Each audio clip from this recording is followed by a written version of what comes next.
Donc Réginald Beck, bonjour, tu es de la FFF et depuis peu à la LFA avec Elisabeth Bougerton.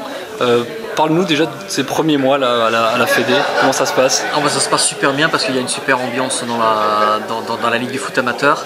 Donc on y travaille sérieusement mais surtout dans la bonne humeur. Donc ça c'est vraiment très intéressant, j'ai été super bien accueilli.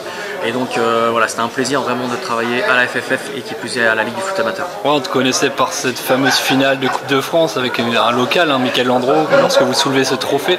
Quelques années plus tard, te revoilà, mais de l'autre côté, à œuvrer pour le développement du foot amateur. C'est une fierté, c'est logique pour toi, tu t'imaginais? Logique, je sais pas si c'est logique, en tout cas c'est une grande fierté évidemment quand j'ai pu avoir la possibilité de travailler à la Fédération française de football. J'ai pas hésité un seul instant et évidemment pour moi c'est une fierté.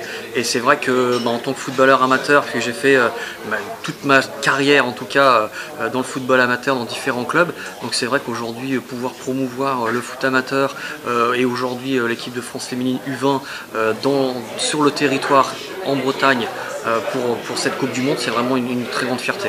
Donc nous on a cette chance de recevoir cette expo itinérante à Basse-Goulen, donc ça veut dire que Elisabeth t'a embarqué, je ne sais pas si on peut utiliser ce mot-là, dans l'aventure du foot féminin que tu connaissais peut-être pas totalement. Oui, complètement. Elisabeth m'a complètement embarqué dans cette aventure avec plaisir et je découvre plein de choses parce que c'est évidemment plein de choses que je ne connaissais pas sur les histoires de jeunes, des équipes de France de jeunes, 14 titres quand même déjà en 18 ans, donc c'est pas rien. Donc j'apprends encore tous les jours et c'est aussi là pareil une grande fierté de pouvoir participer à cet événement et à la promotion de l'équipe de France qui pour la Bretagne et pour même le football français en général est une compétition très importante. Ouais, donc sur du court terme, moyen terme, c'est 2 Coupes du Monde et puis pour demain donc cette expo à venir visiter, il y avait vraiment des beaux objets à venir découvrir. Complètement, j'invite tout le monde à venir à Basse-Goulen pour visiter cette exposition, c'est notre 3e étape, donc c'est vraiment avec des objets personnels des joueuses qui nous ont été prêtés, un film où les joueuses actuelles des A nous racontent un peu leur expérience et leur vécu des équipes de France de jeunes, donc c'est vraiment une très belle exposition, donc n'hésitez surtout pas à venir nous voir demain à Basse-Goulen. Il y a un objet que tu aimes en particulier?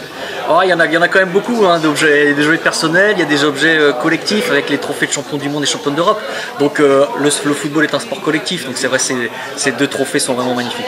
Très bien. Merci Réginald et bonne continuation, au plaisir. Plaisir. Salut.